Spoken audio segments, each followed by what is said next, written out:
चिराग पासवान की रैली में भीड़ देखिए। मौजूदा दौर में बिहार में सबसे लोकप्रिय नेताओं में एक।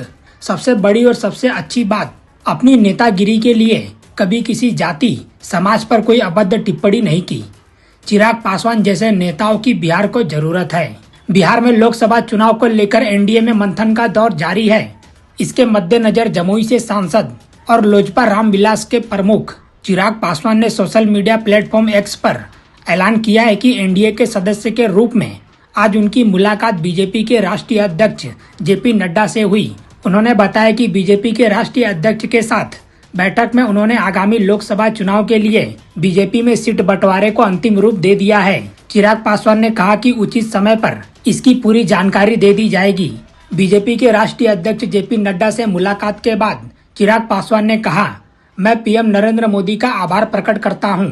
एनडीए के साथ हमारा जो पुराना गठबंधन रहा है उसे आज पुनः एक नई मजबूती देने का कार्य हुआ। लोकसभा चुनाव को लेकर आज जब सीट बंटवारा हो चुका है, गठबंधन का स्वरूप भी पूरी तरह से तैयार हो चुका है, तो इस मौके पर मैं भाजपा के राष्ट्रीय अध्यक्ष जेपी नड्डा और गृह मंत्री अमित शाह का धन्यवाद करता हूं। अभी तक ऐसी चर्चा थी कि चिराग पासवान और बीजेपी के रिश्ते में अनबन चल रहा है। अब खुद चिराग पासवान के सोशल मीडिया पोस्ट से ऐसा दावा किया जा रहा है कि बिहार में उनके सीट पर बात बन गई है। चिराग पासवान ने ये भी साफ कर दिया है कि वो एनडीए के साथ ही रहेंगे। जेपी नड्डा से मुलाकात के बाद चिराग पासवान ने इस बात का खुलासा नहीं किया कि उन्हें गठबंधन में कितनी सीटें मिलेंगी।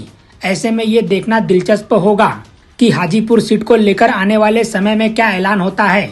बता दें कि हाजीपुर लोकसभा सीट को लेकर चाचा पशुपति पारस और भतीजे चिराग पासवान में पैच फंसा हुआ है। दोनों नेता ही इस सीट की मांग कर रहे हैं। पशुपति पारस हाजीपुर लोकसभा सीट से मौजूदा सांसद हैं। चिराग पासवान जमुई से सांसद हैं। चिराग पासवान का कहना है कि वह उनके पिता की सीट के असली हकदार हैं, जबकि दिवंगत रामविलास पासवान के भाई पशुपति पारस ये सीट छोड़ना नहीं चाहते हैं। पिछले दिनों चिराग पासवान की नाराजगी की खबरें सुर्खियों में थी। वे किसी कार्यक्रम में नजर नहीं आ रहे थे। प्रधानमंत्री नरेंद्र मोदी के कार्यक्रम से भी दूरी बना ली थी। हालांकि जब वो सामने आए तो उन्होंने कहा कि उनका गठबंधन सिर्फ बिहार की जनता से है।